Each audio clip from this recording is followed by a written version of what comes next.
Hello, everybody. This is Jimmy. Welcome back to another segment of the Meet the Candidates series for Cambridge City Council and Cambridge School Committee.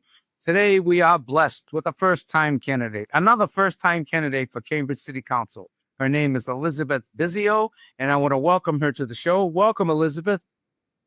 Thank you so much for having me, Jimmy.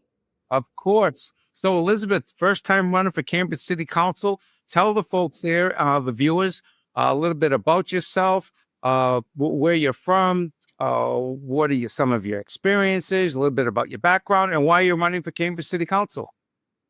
Yeah, so currently I live over in Cambridge Crossing. So proud East Cambridge representative here. I'm a renter. I grew up in Norwell, so down on the South Shore, but went to university in Colorado and then moved back. I first was an emergency room nurse and worked at kind of various hospitals in the area before getting into health tech about 10 years ago. And now I actually have a business in veterinary medicine that serves the community here in Cambridge. So we have a mobile van that kind of goes around the city delivering veterinary care to residents. And we just opened a clinic in Somerville. So that's been my most recent project. Great. I don't want to get off track, but my brother-in-law is a large animal vet in upstate New York. So I'm familiar with the veterinary world. Yes. Large animal is very, very different, but Right. they So tell us, are Elizabeth, why are you yeah. running for Cambridge City Council?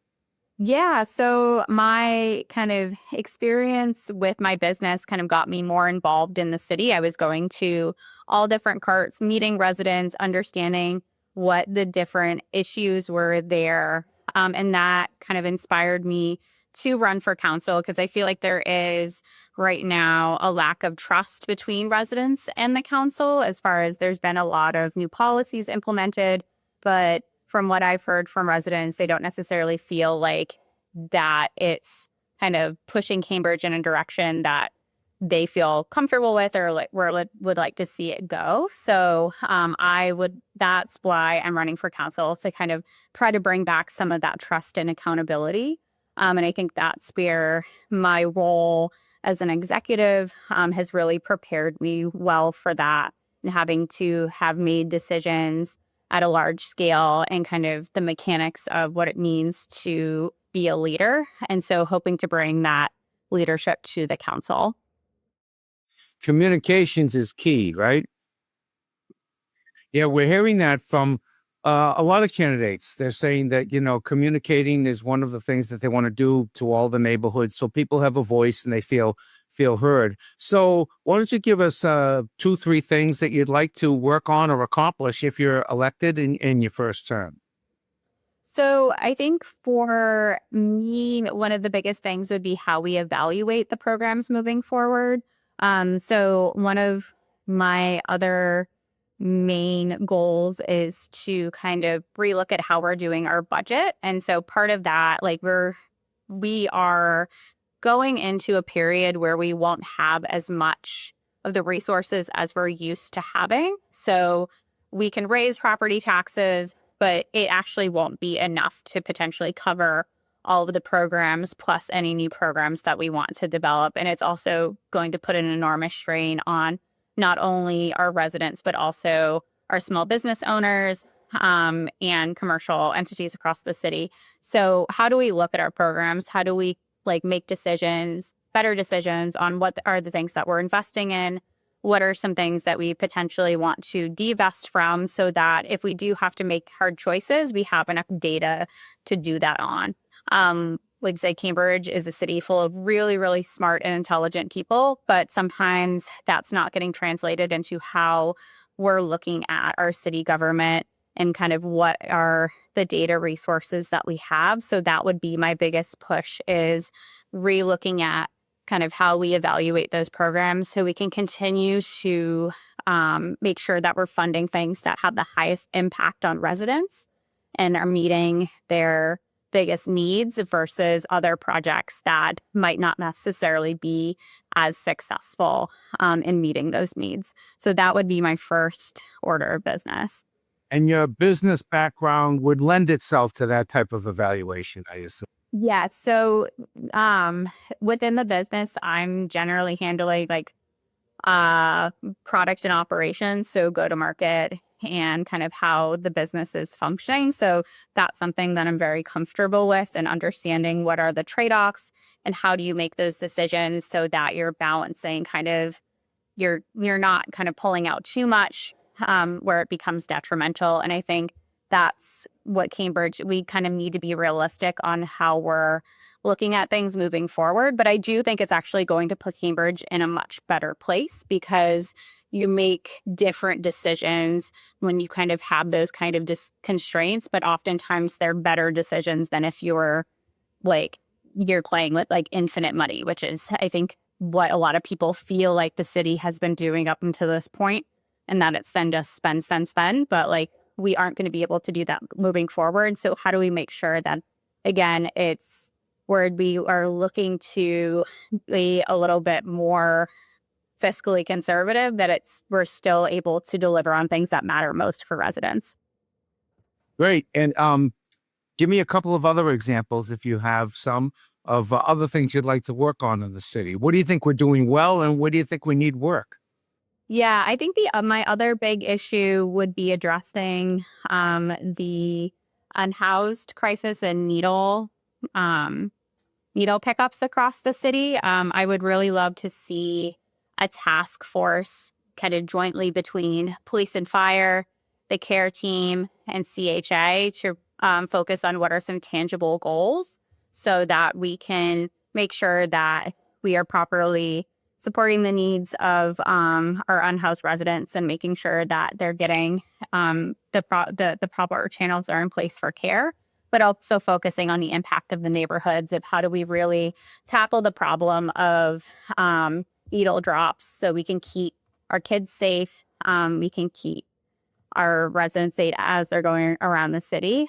So I think in talking to people, they're kind of all chipping at the problem, and I'd like to see kind of a more um like a more joint effort on really tackling this problem and making a tangible difference. Mhm. I believe we still have safe injection sites here in the city. Is that correct? Really? Okay, I haven't heard of any. I thought Yeah. we did. I thought we did on, Franklin Street. I'm pretty sure. Okay. I believe that's what it was, but anyway, since you don't know and I'm not positive, we can move on. But I was just curious No, if you that's had a. appropriate. I'll look into that because that's one way again, like how do we like just stop it from going from arm to ground? So like what are some strategies that we can employ there and make sure that again we're delivering on tangible results for Right. residents? Okay, so the unhoused issue, and, tell me about your third issue. So my third issue would definitely be making sure that our neighborhoods are being supported properly in our housing growth. I would like to see significant changes to the upzoning policy to add in more protections for solar, to relook at the setbacks in order to protect green space. I live in one of the most dense areas of the city, and like the green space is so important when you have that increase in density and making sure that we're also being conscientious of our environmental goals towards green energy and things like solar panels. So I would try to address some of those things through updates to that policy so that we can make sure that the needs of kind of the individual neighborhoods because they are so different are being met and that we're kind of growing in a way that is going to be environmentally sustainable as well. As I'm sure you're aware, the current administration is going out of its way to reduce all the solar money and the green I energy know. money and all the wind money and everything.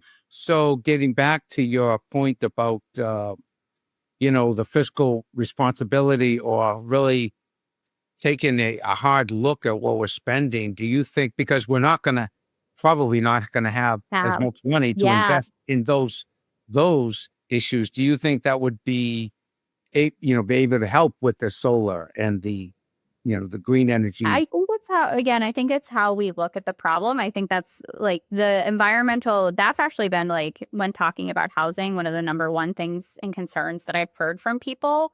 So I would like to see like, so for example, in like our contracting, like we pay sometimes up to 20 to 30% more for similar projects than other cities. So like, how are we looking at, like, how are we able to renegotiate contracts to pull money from, but to save money in other places so we can better support other programs as well that are, again, delivering impact to residents. So I try to like always look at problems creatively. So like, how can we think outside the box when we're kind of dealing with this constraints of like, we're not going to be like the cash is not magically going to appear from somewhere. We're actually seeing a decrease in commercial revenue from places like Kendall Square because of the lack of lab space utilization and the kind of lukewarm return to work. So how can we be really creative with re-looking at like where is that money going and can we save some places in order to kind of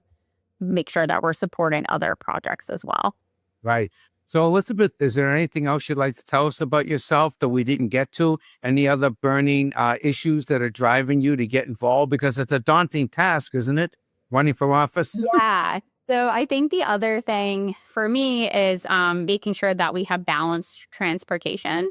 As a somebody running a business, that was a big decision actually for us. And moving to Somerville was because of the lack of parking options, um, and kind of our needs as far as a medical type facility for being able to handle emergencies smoothly.